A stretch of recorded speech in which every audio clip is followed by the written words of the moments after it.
बिस्मिल्लाहिर्रहमानिर्रहीम। अस्सलाम वालेकुम मौजूद सामीन, welcome back to my YouTube channel अता हरल। उम्मीद करते हैं आप सब खैरियत से होंगे।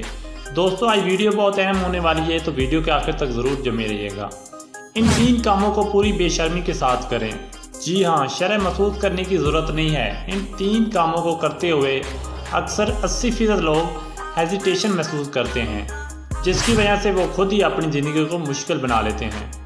सबसे पहले इस चीज़ तो ये है, जब भी कोई दूसरा इंसान आपको अपने मुताबिक चलाना चाहे, मिसाल के तौर पर आप कोई ऑफिस का काम कर रहे हों और दूसरा इंसान आपको कॉल करके कहता है चलो मेरे साथ वहाँ पर, या मेरा ये प्लान है तो तुम आ जाओ मेरे साथ, तो आप अगर वहाँ पर शर्म महसूस कर रहे हैं दूसरे को ये कहते हुए कि भाई मैं नहीं आ सकता, अगर आप नो कहते हुए हेजिटेशन महसूस करते हैं तो आप इस चीज़ पर काम करने की ज़रूरत नहीं है। आप पूरे बेशर्मी के साथ दूसरे को ये बताएं कि एक अच्छे अंदाज से बताएं कि अभी मैं नहीं आ सकता, मेरा ऑफिस का काम बहुत ज़्यादा इम्पोर्टेंट है।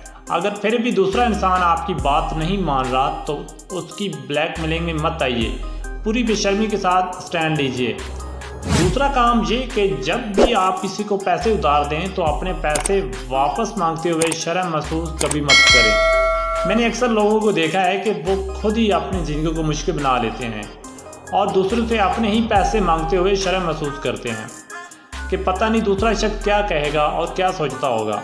हालांकि ये हमारा हक होता है और यहाँ पर पूरी बेशर्मी से कहें कि मुझे मेरे पैसों की ज़रूरत है, इसलिए मुझे मेरे पैसे वापस कर देंगे।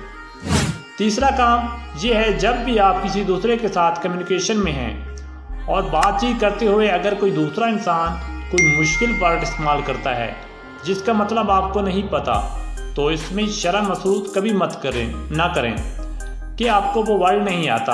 आप उससे पूछिए कि इसका मतलब क्या है, और आप शायद इसके सामने इसको स्टूपिड नज़र आएंगे, मगर सारी ज़िंदगी के लिए आपको वो बात पता चल जाएगी और आप लाखों लोगों के सामने शर्मिंदगी नहीं होंगे क्योंकि आपको वो चीज़ पता चल चुकी होगी। तो ये सारी ज़िंदगी की इन्वेस्टमेंट है और आप अगर पूछने में शर्म महसूस कर रहे हैं तो आप अपना ही नुकसान कर रहे होते हैं, क्योंकि सीखते हुए आपको कभी भी शर्म महसूस नहीं करनी चाहिए। तो दोस्तों, उम्मीद करता हूँ आप सबको हमारी वीडियो पसंद आई होगी, तो हमारी वीडियो को लाइक और चैनल को लाजमी सब्सक्राइब करें और इंशाल्लाह मिलते हैं नेक्स्ट वीडियो में। तब तक के लिए अल्लाह हाफिज़।